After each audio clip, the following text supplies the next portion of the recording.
जो भाषण था उनका, वो कट एंड पेस्ट भाषण था। कट एंड पेस्ट भाषण, और जब हम सच्चाई में उसके अंदर जाते हैं, जो अभिभाषण में योजनाएं दी गई हैं वो ज़मीन पर अध्यक्ष महोदय अभी उतरी नहीं है, वो कोसों दूर है सच्चाई से भी। उत्तर प्रदेश का जो सपना देखा, या हम जितने विपक्ष के लोग हैं जो सपना देखते हैं, उत्तर प्रदेश देश का सबसे बड़ा प्रदेश है। और कई बार मैंने इसी सदन में नेता सदन को और बहुत सारे राजनेताओं को अखबारों में और कई लेखों में ये पढ़ा है और देखा है, और ये अभिभाषण में भी आया है कि उत्तर प्रदेश की अर्थव्यवस्था अगर बेहतर होगी तो देश की अर्थव्यवस्था बेहतर होगी। अगर नेता सदन का हम पुराना भाषण पढ़ें, उस समय वो क्या आबादी बताते थे अध्यक्ष, और आजकल जब सुनने में मिलता है तो नेता सदन और कई आंकड़ों में कहा जाता है कि उत्तर प्रदेश की आबादी 25 करोड़ है।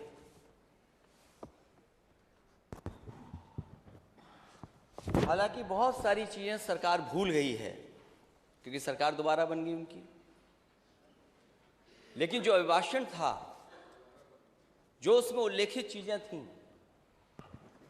वो कहीं ना कहीं 2017 से लेकर के 2022, 5 साल वो और 1 साल जो रहा होगा सरकार का, उसका कार्यकाल था।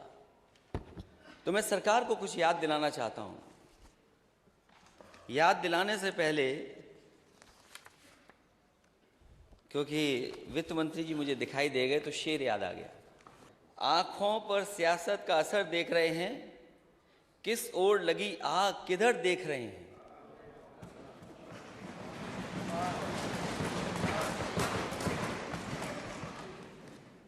वैसे हमारे नेता सदन बहुत अच्छे खिलाड़ी लगते हैं मुझे।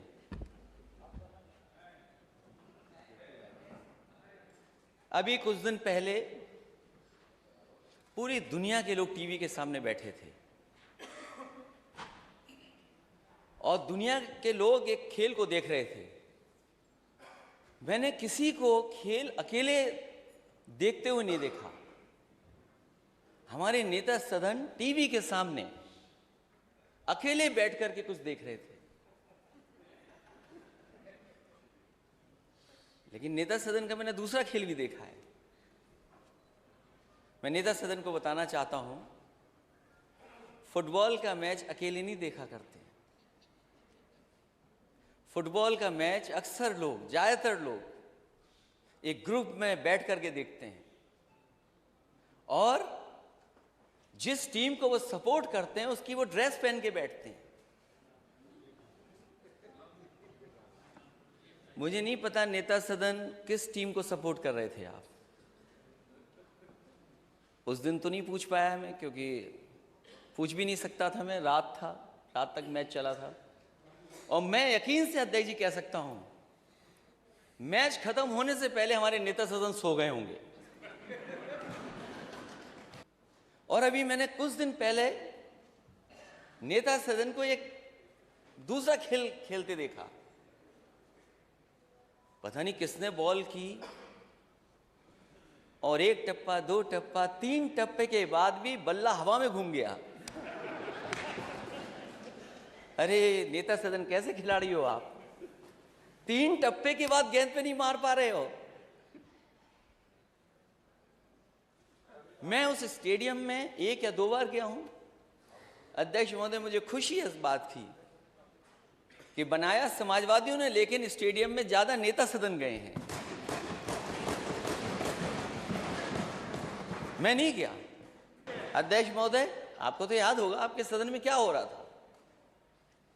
एक स्पीकर पे आवाज आ गई, आप इतने नाराज हो गए, लेकिन इसी सदन में कोई खैनी खा रहा था, आप नाराज नहीं हुए। मैंने देखा नहीं था। अब अध्यक्ष महोदय, ये बात तो मैं नहीं मानूंगा क्योंकि जो वीडियो मैंने डाला हालांकि मुझे नहीं डालना चाहिए था, माननीय सदस्य होंगे, हालांकि ये ज़माना ऐसा है, कुछ दिखावे का भी है। तो मैंने जब वीडियो डाला तो मिलियन व्यू आ गए। ये नया ज़माना है। हमारे पीडब्ल्यूडी मंत्री समझते होंगे नए ज़माने को। अभी आपका विभाग आएगा और चाचा भी हमारे साथ हैं आपके विभाग के लिए।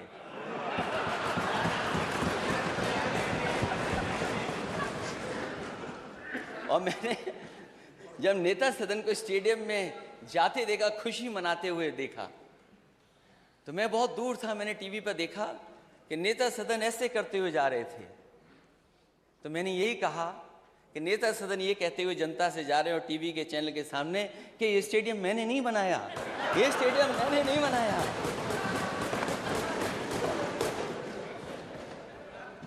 और मैं तो नेता सदन से कहूंगा, और नेता सदन वो बात भूल गए होंगे आप, जब मैंने बजट देखा मुझे दुख हुआ इस बात का। जब मैं और आप उस सदन में पहली बार मिले थे तो नेता सदन मैंने ये कहा था कि गोरखपुर का कुछ काम कर लेना, नहीं तो 5 साल ऐसे ही चले जाएंगे, आपका गोरखपुर वैसा ही का वैसा ही रह जाएगा। जब मैंने नाले का बजट देखा तो मुझे दुख हुआ कि बताओ, नेता सदन अपने गोरखपुर में अभी तक नाला नहीं बना पाए। कम से कम गोरखपुर में एक ऐसा स्टेडियम बना देते जो अंतर्राष्ट्रीय स्तर पर अंतर्राष्ट्रीय मैच करा सकता। आपको अपनी नुमाइश, अपने मेले में खाली सीटें जो छूट गई, शायद स्टेडियम भरा मिलता आपको। और अगर आपने अपने यहाँ नहीं बनाया स्टेडियम तो कम से कम क्यूटो में बना देते। माननीय सदस्य, क्यूटो कहाँ है? सत्ता पक्ष के लोग बता दें, ये क्यूटो कहाँ है? और अध्यक्ष महोदय, मैं आपसे निवेदन करूंगा कि क्यूटो के लिए एक डेलीगेशन बनाइए, हम लोग जाना चाहते हैं। जब इतने मंत्री लोग जाने कहाँ कहाँ घूम आए, तो क्यूटो क्यों नहीं? और क्यूटो में ही स्टेडियम बना दिया होता है एक। खैर, थोड़ा बहुत खेल का काम आपके यहाँ हो रहा है, लेकिन अभी भी गोरखपुर देवरिया महाराज के बच्चे उस स्विमिंग पूल का इंतजार कर रहे हैं। वहाँ इटावा और सैफी के बच्चे नहीं स्विमिंग कर रहे हैं। मेरा परिवार का कोई स्विमिंग नहीं करने जा रहा है। और आप सूची मंगवाइए, मुझे नहीं पता खेल मंत्री कौन है। अरे वो क्या करेंगे, वो क्या करेंगे? आप कुछ करोगे? अरे वो चित्रकूट में आप ही थे ना, चित्रकूट में आप ही थे ना, किससे डर के भागे थे आप? पता नहीं क्या हो गया था वहां पर, किसी को याद हो तो बताओ। आप बता दो, हमें तो याद नहीं है क्या था मामला। सोचिए आप। तो मैं ये बात इसलिए बता रहा हूं, अच्छा है कि विपक्ष पार्टी ने कोई काम किया, उसका रोक दो काम। हमें पता है आज नहीं तो कल समाजवादी लोग उस काम को पूरा कर करके दिखाएंगे। हम समाजवादी लोग कोई उसमें नहाने नहीं जाएंगे। आप नेता सदन आ सकते हैं उसमें नहाने।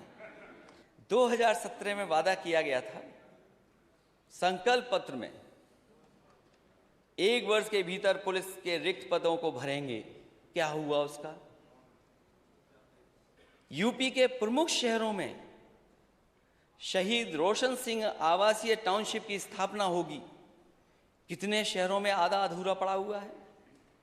प्रदेश के प्रत्येक जिले में 3 महिला पुलिस थानों की स्थापना होगी। इसकी भी सूची बता दे सरकार। गन्ना किसानों का 14 दिन से भुगतान, 14 दिन के अंदर भुगतान।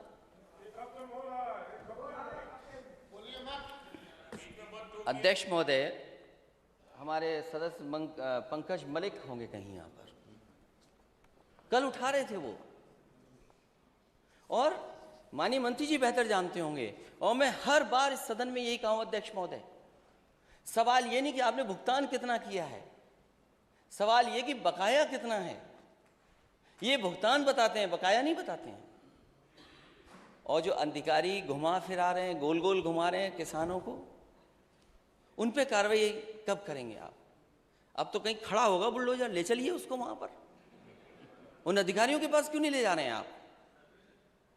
ले चलिए उनके पास, जो लूट रहे हैं, बर्बाद कर रहे हैं आपके चीनी मिलों को उनके ऊपर क्यों नहीं चढ़ा रहे आप?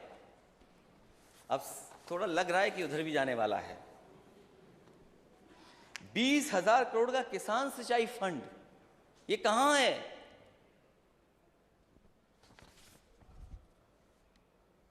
दो हजार बाईस आपका जाएगा ही नहीं। 23 आ गया, लेकिन बीजेपी के लिए 2022 ही रहेगा, क्योंकि किसानों की आय दोगुनी हुई नहीं। और फिर ये तो देश के प्रधानमंत्री जी ने कहा,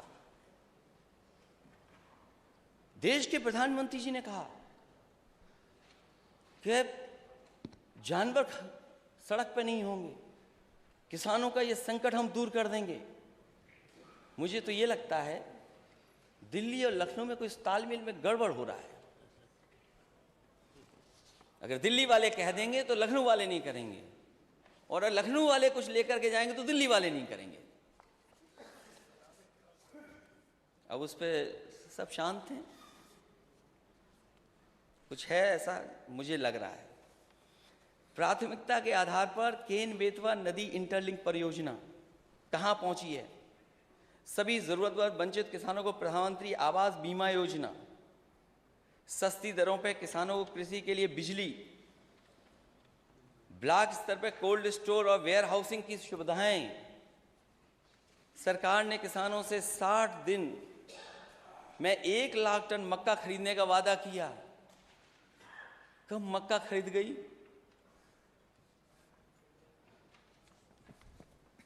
5 वर्ष में 70 लाख नौकरियों का सृजन। ये नौकरियां हैं, रोजगार नहीं है। प्रदेश में सभी उद्योगों में स्थानीय लोगों के लिए, खैर इस पक्ष में हम लोग नहीं हैं। 3 महीनों के भीतर शिक्षा मित्रों का रोजगार की समस्या का समाधान। अभी लाखों शिक्षा मित्र आए थे अपने परिवार के साथ। परीक्षाओं को नकल विहीन कराएंगे। पूरा का पूरा सेंटर नकल कर रहा है, सीसीटीवी में कैद है। प्रदेश के कॉलेजों में दाखिला लेने वाले सभी छात्रों को मुफ्त लैपटॉप। ये तो बस याद दिला रहा हूं मैं करने को नहीं कह रहा हूं, बस याद दिला रहा हूं। आप मत करिए, हम तो बस याद दिलाएंगे अध्यक्ष महोदय। प्रदेश में 10 विश्व स्तरीय विश्वविद्यालयों की स्थापना होगी। प्रदेश के कॉलेजों में दाखिला लेने वाले सभी छात्रों को प्रतिमाह 1 GB इंटरनेट दिया जाएगा।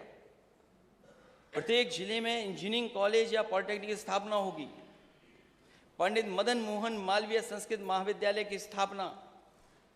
प्रदेश के सभी सरकारी स्कूलों में 1 शिक्षक 1 कक्षा का अनुपात सुनिश्चित किया गया। ये भी लगता प्राइमरी में स्कीम चला रहे हैं, 1 स्कूल 1 टीचर। 8000 ऐसे स्कूल हैं प्राइमरी जहां पर एक ही टीचर है जो पढ़ा रहा है। प्रदेश के हर घर में 24 घंटे बिजली बनाई, 1 यूनिट नहीं। प्रदेश के हर घर में 24 घंटे बिजली। मिनी बस के माध्यम से सभी गांवों शहरों को जोड़ना। जो लोहिया ग्राम योजना चल रही थी उसको भी बंद कर दिया। प्रत्येक 4 ग्राम पंचायतों में चंद्रशेखर, खैर राष्ट्रीय निजी बैंकों, राष्ट्रीयकृत और निजी बैंकों की मदद से सरकार 2500 गांवों में बैंक शाखाएं सुनिश्चित कराएगी। मुझे याद है सबसे ज्यादा अगर ब्रांचेस किसी सरकार ने खुलवाई थी तो वो समाजवादी पार्टी थी, जिसने एक साथ इतनी ब्रांचेस खुलवाई थी। ज्यादातर बजट वो आए हैं जिसमें कहीं ना कहीं गोरखपुर के लिए बजट दिया गया मेट्रो का।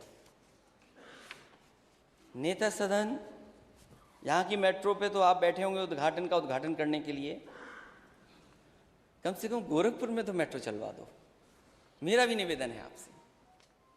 और हम विपक्ष के लोगों से जो आप सहयोग चाहें, एक सवाल नहीं पूछेंगे मेट्रो पे, आप मेट्रो चला दो गोरखपुर। और अपने यहाँ नहीं चला रहे तो प्रधानमंत्री जी क्या भी नहीं चला रहे हो, इसके लिए मैं आपको बधाई देता हूं। प्रदेश में 6 एम्स की स्थापना होगी और आपसे बेहतर कोई नहीं जानता होगा। गोरखपुर के एम्स की स्थापना के लिए समाजवादी सरकार में ही जमीन उपलब्ध कराई गई थी और ये धमकी मिली थी कि अगर जमीन नहीं देगी सरकार तो ये एम्स किसी और प्रदेश को दे दिया जाएगा। और उन व्यक्ति को नेता सदन बेहतर समझते होंगे जो जमीन दी जा रही थी, जो हाई कोर्ट में पीआईएल कराए थे, वो किन के सहयोगी समर्थक थे।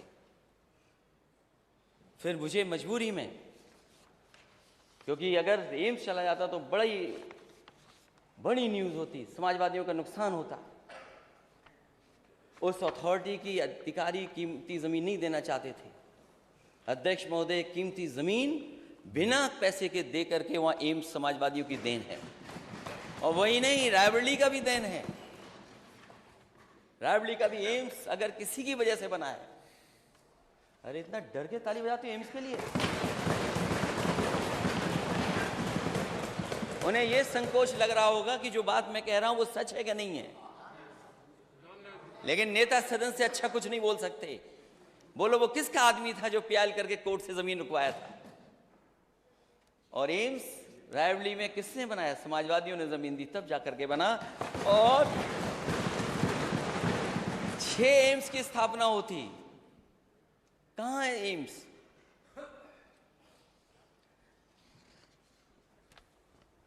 ये एक पुराना डायलॉग है अध्यक्ष महोदय। सरकार की पहली कैबिनेट बैठक में 15 जून 2017 को यूपी की सड़कों को गड्ढा मुक्त बनाने के लिए फैसला ले लिया जाएगा। कौन सी सड़क आप गड्ढा मुक्त कर रहे थे? या वो सड़कें जो गड्ढा मुक्त हुई नहीं है वो दिखाई नहीं दे रही है सरकार को। सामान्य श्रेणी के गरीब लोगों के लिए आयोग की स्थापना की होगी।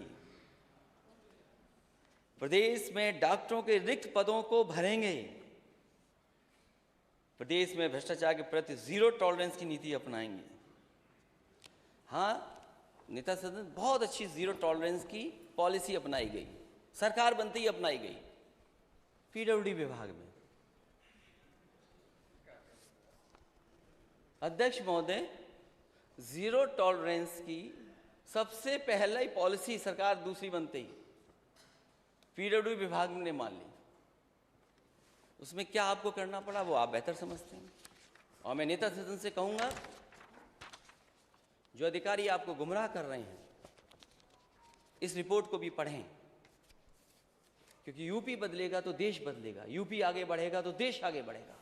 इकोनॉमिक फ्रंट पर, जिसमें पर कैपिटा है, जीडीपी ग्रोथ है, इंडस्ट्री सर्विसेज हैं, इन्फ्लेशन है, एफडीआई है, और भी कई मानक हैं, उसमें हम और आप कहां खड़े हैं? यूपी के लोग। गुजरात नंबर 1 और हम नंबर 17।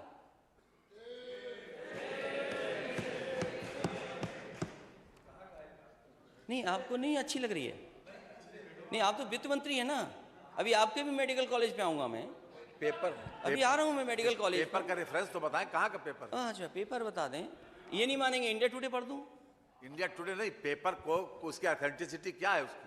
ये ऑथेंटिसिटी आप अपने अधिकारियों से पूछ लीजिएगा। कोई जिस पेपर को आप पूछ लीजिए। जिस पेपर ये को इसीलिए मैंने, आपने सुना नहीं लगता, आप हेडफोन लगाए नहीं थे। मैंने को कहा कि ये बहुत ही क्रेडिबल एजेंसी है जिसके तहत मैं बोल रहा हूँ। जिस पेपर को कोट कर रहे हैं उस पेपर का कम से कम नाम तो बताना चाहिए। नहीं, आप अपने अधिकारी पढ़े लिखे हैं, उनसे पढ़ लेना। अधिकारियों से क्यों नहीं पूछ रहे हैं आप? क्रेडिबल एजेंसी, आपको बताते हैं। क्रेडिबल एजेंसी कहीं से उस एजेंसी का नाम भी तो हो, कोई एजेंसी का नाम बताया जाए। पढ़ दें क्या? नाम पढ़ दें, नाम बताना पढ़ दें, नाम बताना चाहिए। अच्छा, नाम इसलिए नहीं पढ़ रहा हूं, नहीं एक मिनट, नाम इसलिए नहीं पढ़ रहा हूं, अभी कांग्रेस के नेता जा रहे थे हवाई जहाज से, आपकी पुलिस पहुंच गई वहां, उन्हें हवाई जहाज में नहीं बैठने दिया।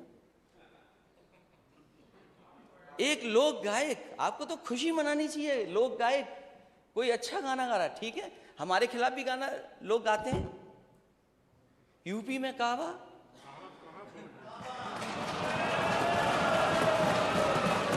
आपने नोटिस दे दिया। यकीन करो नेता सदन, अगर कोई कविता हमारे खिलाफ बनाता हम बुरा नहीं मानते। और मैं पहला शायद मुख्यमंत्री हूंगा, मैं पहला, हो सकता है अगर आपकी जानकारी में हो तो बता देना, जिसने अपने कार्टून की किताब छपवाई थी। कार्टून ना समझना, तुम्हारा जिंदगी में नहीं बनेगा, आएगा कैसी जगह पर, ये मत समझना, क्योंकि तुम खुद कार्टून हो।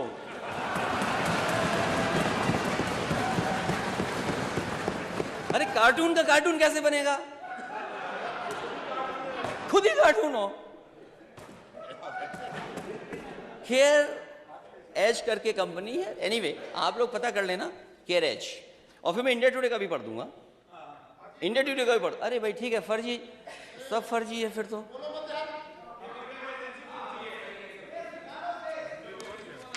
अभी मैं पूछूंगा फर्जी पर। अच्छा फर्जी था तो आपके नेता सदन क्रिकेट पे बॉल मार लिए थे, बैट मार लिए थे, वो भी फर्जी था क्या? पूरे देश ने देखा टीवी पर।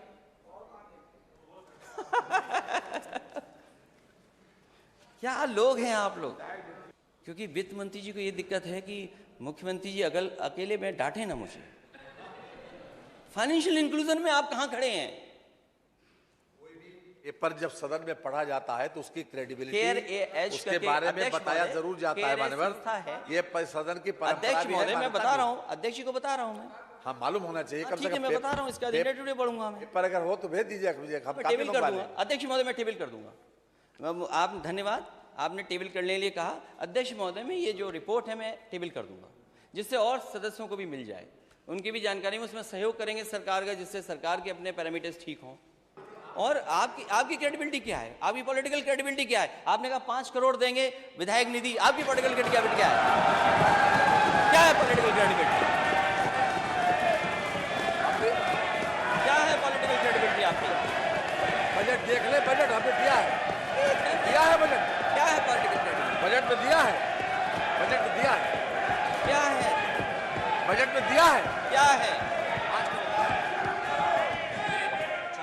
फाइनेंशियल इंक्लूजन में आप पॉलिटिकल क्रेडिबिलिटी की बात मत करो। आपने जो वादा किया 2017 का, क्या है आपकी पॉलिटिकल क्रेडिबिलिटी? आप चुनाव जीत जाओ, लेकिन पॉलिटिकल क्रेडिबिलिटी नहीं है आपकी। आप चुनाव जीत सकते हो, लेकिन पॉलिटिकल क्रेडिबिलिटी नहीं है। डेवलपमेंट की क्या क्रेडिबिलिटी है बताओ? कहां है आपका 20,000 फंड किसान के लिए? आपने कहां आलू खरीदा है बताओ? आप कहां आलू खरीदा आपने? 1 किलो आलू खरीदा तो बताइए। क्योंकि हमको इंगित करके बात कही जा रही थी, जवाब देना जरूरी है हमारे। बोलिए, जवाब दीजिए। माननीय अध्यक्ष जी, ये इस सदन की हमने नहीं, जो हमारा संकल्प पत्र है मान्यवर, पहले भी संकल्प पत्र के हमने 98% वादे पूरे किए, 98%। और ये इस बार में आया, और इस बार भी जितने वादे किए 130 वादे किए, उसमें से 110 वादों पर काम किया है माननीय। कल बाकायदा इस पर प्रेस किया गया था। यह है क्रेडिबिलिटी। आप क्रेडिबिलिटी बता रहे हैं ना कुछ, मैं बैठ जाता हूं, एक बार बताइए। सबसे बड़ी यह है कि हम जनता ने 5 साल तक हमारी सरकार को गुड गवर्नेंस के आधार पर 2 बार वोट दिया, गुड गवर्नेंस के आधार पर। यह है क्रेडिबिलिटी। और जनता की अदालत सबसे बड़ी अदालत है अध्यक्ष जी, सबसे बड़ी अदालत जनता की अदालत है। हम उसी वजह से यहाँ पर बैठे, उसी कारण यहाँ पर बैठे, और यही क्रेडिबिलिटी सबसे ज्यादा मान्य है। अच्छा अध्यक्ष महोदय, बोलिए ना आपने, यही पॉलिटिकल क्रेडिबिलिटी है आपकी, यही पॉलिटिकल क्रेडिबिलिटी है ना? अच्छा, ये क्या था फिर? एक मिनट जाओ। ये इनकी पॉलिटिकल क्रेडिबिलिटी है। 2000 नई बसें चलाएंगे, ये दूसरा बजट था। कितनी बसें चला रहे हैं आप? और पहले लैपटॉप दे रहे थे, क्योंकि मैंने कई बार कहा, फिर कहता हूं मैं, ये लैपटॉप नहीं बांट सकते, और नहीं बांटे इन्होंने। क्या वो पॉलिटिकल क्रेडिबिलिटी नहीं मानी जाएगी? अरे भाई, लैपटॉप क्या होता है स्मार्टफोन के? भाई माननीय सदस्य, अध्यक्ष महोदय, मुझे आपने इतना कुछ बदलाव लाए हैं, इतना बदलाव आप लाए, मैं आपको बधाई देता हूं। आप टैबलेट ले आए यहाँ पर, बहुत सी चीज़ें बदली हैं आपने, टेक्नोलॉजी लगातार आप यूज़ कर रहे हैं। हमारे माननीय सदस्य को ये तो बता दो, टैबलेट, स्मार्टफोन, लैपटॉप क्या होता है? अरे वो इंजीनियर, उनको मालूम है, MBA हैं वो। ये दूसरा बजट है अध्यक्ष महोदय। माननीय नेता प्रतिपक्ष, आलू, टमाटर, प्याज जैसी सभी फसलों का न्यूनतम मूल्य देने के लिए 1000 करोड़ रुपया। आप बताइए आलू की स्थिति क्या है आज? पूछिए अपने माननीय सदस्य लोगों से, हमारी बात मत मानिए। क्या आलू खरीदा जा रहा? क्या सरकार खरीदेगी आलू? क्या आलू सरकार खरीदेगी? मैं नेता सदन के बगल में बैठे वित्त मंत्री जी और नेता सदन से पूछा, क्या आलू आप खरीदेंगे? इतना खड़े होकर के बोल रहे थे, बोलिए आप आलू खरीदोगे कि नहीं खरीदोगे? हमने मान्यवर खरीदा भी है, आगे भी खरीदेंगे। और जो कुछ भी संकल्प पत्र वादा किया है मान्यवर, वो सभी वादे पूरे करेंगे मान्यवर। ये वादे नहीं, और जनता ने इसी बात के ऊपर चुना है। 4 चुनाव 2014, 17, 19 और 22, इसी क्रेडिबिलिटी के, यही है क्रेडिबिलिटी। और क्या? और क्रेडिबिलिटी का मानक क्या है? यही क्रेडिबिलिटी का मानक है। मैं ये जानता हूं ये आलू नहीं खरीदेंगे, मैं ये जानता हूं, क्योंकि सरकार धोखा दे सकती है। जो आलू बेल्ट है, हमारे माननीय सदस्य, मैं नहीं खड़ा हूं क्योंकि मंत्री हैं, कुछ लोगों की मंत्री पद छिन जाएगा, किसी की कुछ छिन जाएगा, इसलिए कोई सच नहीं बोलेगा। अकेले में अध्यक्ष जी पूछिए आलू की हालत क्या है, कोई नहीं पूछने वाला। धान में लूट हो गई, आलू में लूट होने जा रही है। और आय दोगुनी की बात कर रहे थे, 22 से 23 आ गया, किसी भी किसान की किसी फसल की आय दोगुनी नहीं हुई किसान की। एक महीने में बताइए आपने कितना डीजल पेट्रोल महंगा किया है? वो नहीं बताएंगे आप। एक नारा है सबका विकास, सबका विश्वास, सबका साथ, सबका विश्वास। नारा है सबका साथ, सबका विकास। अध्यक्ष महोदय, मैं सदन में नहीं था, लेकिन मुझे लगा कि यहां पर कुछ सरकार जवाब देने से भाग रही है। हम जितने भी विपक्ष के लोग हैं, हम सब जाति जनगणना चाहते हैं।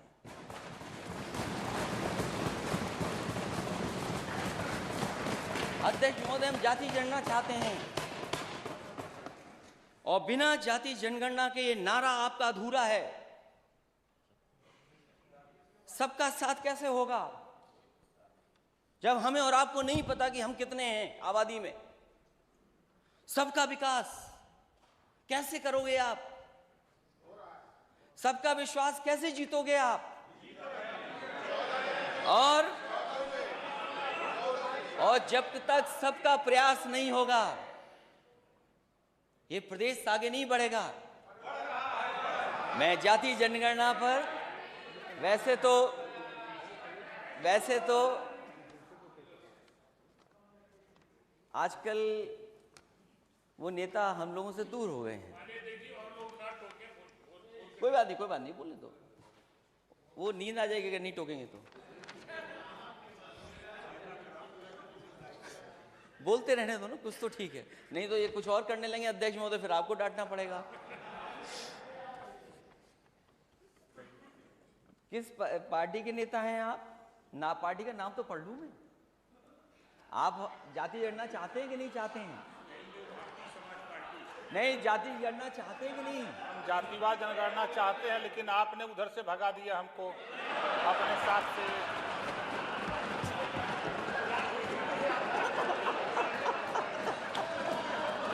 अच्छा, नहीं, चलिए वो बात हमारी आपकी हो जाएगी, बात की बात है। लेकिन ये बताइए, क्या आप जाति जनगणना चाहते हैं? 100% चाहते हैं। अरे कितने अच्छे लग रहे हो मंत्री बने हुए। किसी मंत्री के लिए गए थे वहां? नहीं, नाव मिलना ठीक है, नाव के लिए। सर, क्या आप भी तो नेता हैं, क्या आप जाति जनगणना चाहते हैं?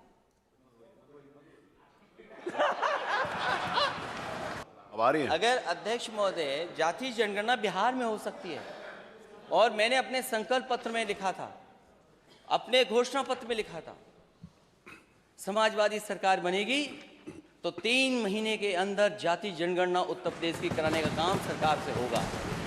और माननीय सदस्य ये सवाल जो पूछ रहे हैं, आपका सवाल ठीक है आशीष जी, माननीय सदस्य का, कि आपकी सरकार में आपने क्यों नहीं किया। मुझे याद है मैं लोकसभा में था उस समय अध्यक्ष महोदय, नेताजी से लेकर के शरद यादव जी और दक्षिण भारत के सब नेता, आदरणीय लालू प्रसाद यादव जी और दक्षिण के जितने दल हैं, कांग्रेस पार्टी के अंदर जितने लोग थे, बहुत सारे लोग ये चाहते थे कि जब सेंसस हो रहा है तो जाति जनगणना हो उसमें। उसके लिए लोकसभा में कई बार धरने पर आवाज उठाई गई और उस समय कांग्रेस की लीडरशिप ने आश्वासन दिया था कि हम जाति जनगणना कराएंगे। पता नहीं क्यों उस सेंसस में नहीं किया गया। जब दोबारा सेंसस होने जा रहा है, इसलिए हमारी फिर मांग है कि जाति जनगणना होनी चाहिए, क्योंकि कांग्रेस की अकेली सदस्य हैं और हमारे गठबंधन की सहयोगी भी हैं। यूएस गए थे, यूनिवर्सिटी से एमओयू कर लिया, लेकिन यूनिवर्सिटी है ही नहीं वहां पर। लेकिन मैं नेता सदन ये समझता हूं, ये मानता हूं मैं, जो भी किया हो उसे दोबारा प्रयास करना चाहिए था। कोई तो आ जाए यूएस से यूनिवर्सिटी। जब हम आप अपनी यूनिवर्सिटियों को नहीं बेहतर कर पा रहे हैं, उस स्टैंडर्ड पर नहीं खड़ा कर पा रहे हैं। हालांकि नेक के बारे में आपने बोला है कि 2 यूनिवर्सिटियों का अपग्रेडेशन हुआ है, लेकिन 84 यूनिवर्सिटियों में केवल 2 ही क्यों हुई और क्यों नहीं हुई, उनके लिए भी प्रयास होता। मैं तो नेता सदन से कहूंगा, जो यूएस गई थी टीम, उसको दोबारा यूएस भेजिए आप, और तब तक वापस मत आने देना जब तक वो किसी अच्छी यूनिवर्सिटी से एमओयू न कर ले आए। जो पहला आपका इन्वेस्टमेंट मीट हुई थी, आप मेला मत लगाइए। मेरा नेता सदन से यही, आप मेला मत लगाइए। आप मेला लगाते हैं। आप इन सब मंत्रियों को आपने कहा जाइए मेला घूम आइए, घूम के आ गए, और आप क्यों नहीं जा पाए। मैंने अखबारों में पढ़ा था, हो सकता है वो अखबार गलत लिख रहा हो, आप कोई ठंडी जगह जाना चाहते थे, बहुत ठंडी जगह जाना चाहते थे। नेता सदन ना जाएं। मैं आपसे ये कह रहा हूं, आपके कितने भी मंत्री चले जाएं, कोई भरोसा नहीं करेगा, कोई क्रेडिबिलिटी नहीं है जब तक नेता सदन की क्रेडिबिलिटी नहीं होगी। इतने देश देखा है आप लोग, किसी देश में सड़क पे सांड दिखाई दिया?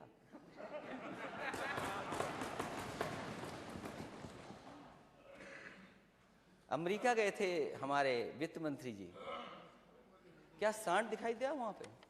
अध्यक्ष महोदय, यहां कुछ लोग ऐसे भी होंगे, माननीय सदस्य ऐसे भी होंगे, जो किसी न किसी घर में दुख में गए होंगे, सांड की वजह से जान गई है, खेत बर्बाद हुए हैं, और कई महत्वपूर्ण लोगों की गाड़ी का एक्सीडेंट हो गया। मुख्यमंत्री कार्यालय के एक अधिकारी का एक्सीडेंट इस जानवर की वजह से ही हुआ, नहीं जान बचा पाए। कई बार सड़क पे आप रफ्तार से जा रहे हैं, अचानक जानवर आ जाए, आप क्या करोगे आप? मैं खुद देखा हूं अपनी सड़कों पे कुछ हो गए, खुद मैं बचते बचते बचा हूं। फसल तो किसान की है ही बर्बाद, लेकिन चलने वालों की भी जान जाती है। और पूरे देश में अगर एक्सीडेंट की वजह से, और खासकर जानवर की, अन्ना पशु जानवरों की वजह से अगर कहीं अध्यक्ष महोदय जान जा रही है, तो वो उत्तर प्रदेश में जा रही, किसी और प्रदेश में नहीं जा रही है। मैं ये भी टेबल करूंगा कि जिनकी जानवरों से जान गई है वो कितने लोग हैं, जो हमें अखबार के माध्यम से, हमारे विधायकों की जानकारी के माध्यम से जो कुछ हासिल होगा हम टेबल करेंगे। और मैं मांग करूंगा सरकार से कि जिनकी जान गई है, जिन परिवारों के सदस्यों की, उनकी 10-10 लाख से मदद ये सरकार करे। क्योंकि जिन देशों को याद घूम के आ रहे हो, जिनमें आप $1 ट्रिलियन इकोनॉमी के लिए भटक करके आ रहे हो, किसी देश में सड़क पर सांड नहीं देखे होंगे, लेकिन कमाल का उत्तर प्रदेश है, $1 ट्रिलियन इकोनॉमी का सपना देखने वाला स्टेट,